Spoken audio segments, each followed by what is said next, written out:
கேரள மாநிலம் வயநாட்டில் ஆட்கொல்லி புலியை சுட்டுக்கொல்ல மாநில அரசு உத்தரவிட்டிருந்த நிலையில் புலி மர்மமான முறையில் உயிரிழந்துள்ளது அதிர்ச்சியை ஏற்படுத்தியுள்ளது. வயநாடு மாவட்டம் மானந்தவாடியில் காப்பி தோட்டத்தில் வேலை செய்து கொண்டிருந்த ராதா என்பவரை புலி தாக்கியதில் உயிரிழந்தார்.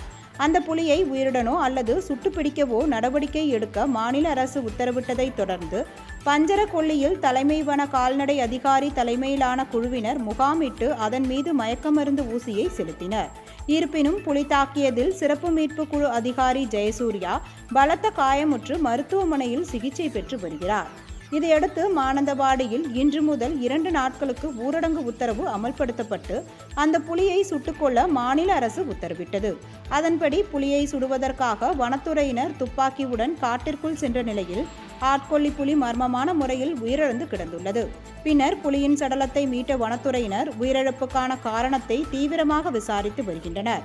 ஆட்கொல்லி புலியை சுட்டுக் கொல்வதற்கு மாநில அரசு முதன்முறையாக உத்தரவிட்டிருந்த நிலையில் புலியின் மர்ம மரணம் வனத்துறையினரை குழப்பத்தில் ஆழ்த்தியுள்ளது.